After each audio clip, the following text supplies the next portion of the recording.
Our group included Elizabeth Crouch, myself, Samantha Hughes, and Allison Scarborough. We chose to read the book The Purposeful Classroom by Nancy Frey and Douglas Fisher. It was published in 2011. The Purposeful Classroom discussed many topics that deal with current practices and issues in the classroom, such as students are curious as to why they are learning the material. When students ask why they are learning, the teachers don't have a response.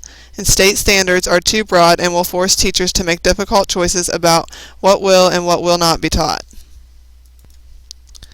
Major themes in the book were establishing purpose for yourself and your students, focusing on learning targets, not tasks, including both content and language components, ensuring that purpose is relevant, inviting students to own the purpose, identifying outcomes related to the purpose, and knowing when a learning target has been met. The book provided descriptive information on each of these themes, which are usually practiced within the classroom. Chapter 1. Established purpose alerts learners. Our book encourages teachers to have a purpose statement for each assignment and lesson. An established purpose alerts learners to important information and garners their attention while also helping teachers decide how best to use their instructional time. Purpose equals expectations. In stating a purpose, teachers make expectations clear. When teachers have high expectations for students, communicate those expectations, and provide the support necessary to achieve them, student performance soars. When teachers have low expectations and communicate this either verbally or non-verbally, students' achievement suffers. One way that teachers can measure high expectations is by analyzing whether the stated purpose for learning content matches the grade level. Purpose statements are more beneficial than standards and objectives. Objectives are in the mind of the teacher. Establishing purpose refers to the act of carefully communicating the objective to students. Objectives are important in the teacher's planning process, whereas the purpose has to be understood by the students such as they can explain it in their own way and grasp its relevance. The ability to pay attention has a developmental component and a contextual one. This is a model of gradual release of responsibility which was provided in our book. Chapter 2.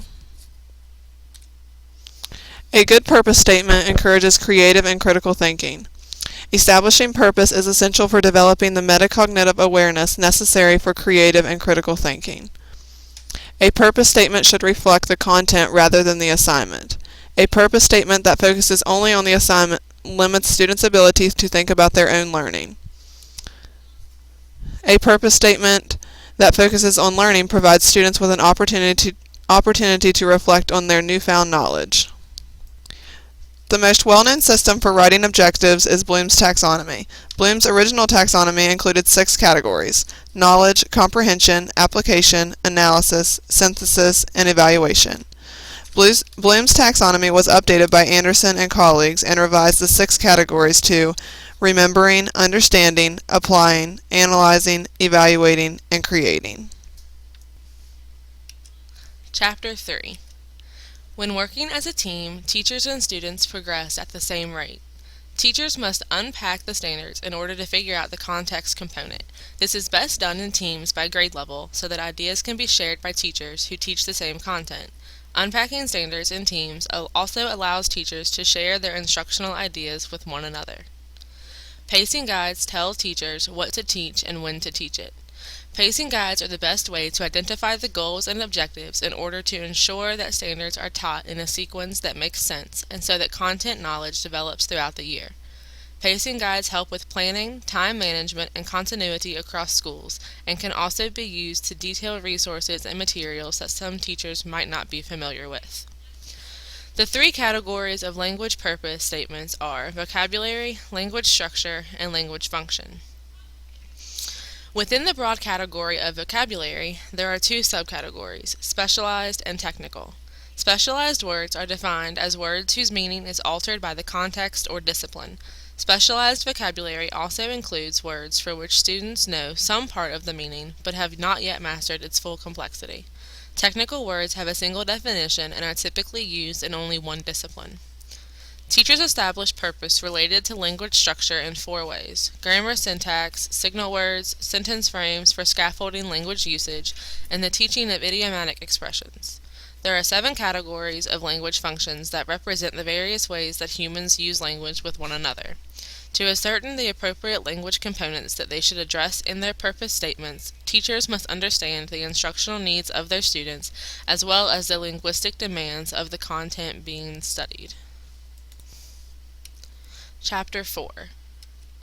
Teachers should incorporate real-world tools in the classroom. The real world for students is changing at an alarming rate. Instead of banning electronic devices, we could teach students how to use them for their learning tasks. Students should understand how to find, use, produce, and share information. Locating information is only the first step of research. Students also need to know how to effectively use the information they find. It is difficult to separate the creation of information from the sharing of it, as these functions have become increasingly more linked with the launch of digital technology. As future teachers, we can choose to organize our curriculum around problems and projects which will require students to investigate and inquire. Project-based learning units usually take up multiple class sessions as students work together in teams toward completion.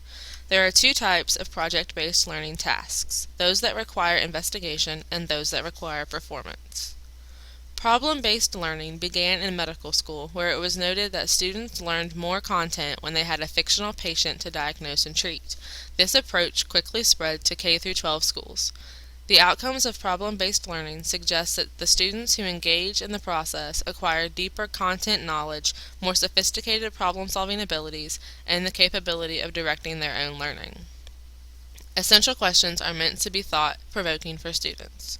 The intent of essential questions is to cause students to think beyond the boundaries of a single discipline, to address topics that are developmentally meaningful. Essential questions, while useful, require an effective purpose statement to steer students' attention to the content you have intended for them to learn. Chapter 5.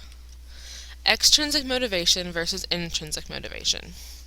Extrinsic motivation refers to influences that come from outside of the individual, such as money or grades. Our goal is to not have students rely on extrinsic motivation, but rather to build their intrinsic motivation and gradually transfer their motivation from us on the outside to them on the inside. Fixed versus growth mindsets. People with a fixed mindset believe that their abilities are based on innate qualities and that their successes and failures are based on how smart or skilled they are. People with a growth mindset believe that their efforts will result in new abilities and that failures offer an opportunity to improve their performance. When adults praise children for being smart, we reinforce a fixed mindset. However, when adults recognize a student's efforts, we are reinforcing a growth mindset. Students need to understand the goal and how to accomplish it. For a task to become meaningful, students have to know why they are going to do it and what they will learn from doing it. Helping students set individual goals helps them to focus on the things that they need or want to learn. Goal setting helps students to take ownership of their learning. Using statements like "I can" helps create student-friendly learning statements. Writing student-friendly learning statements simply involves beginning the purpose statement with an approachable phrase, like "I can" or "I am learning too." Defining uncommon words in an age-appropriate way, and including an action that can be observed. When students understand the purpose, they can easily explain or demonstrate what they are learning and use words that are relevant and meaningful to them. Chapter 6. Productive group work allows students to scaffold one another's learning.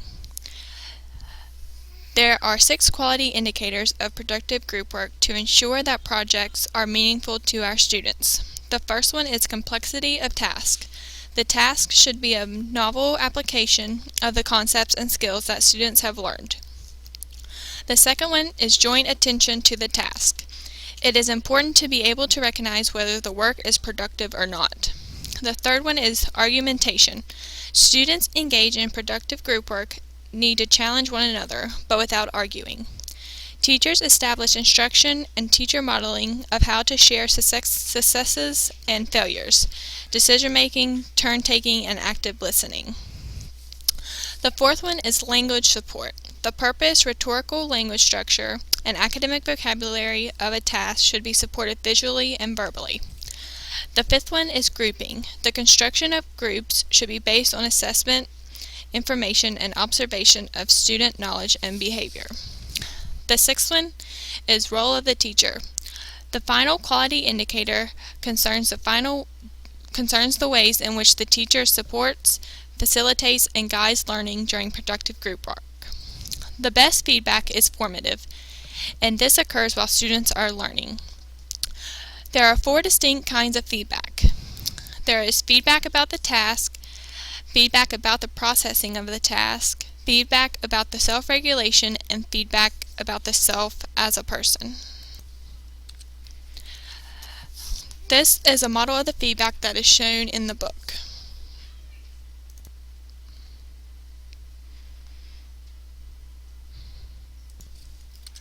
Chapter 7.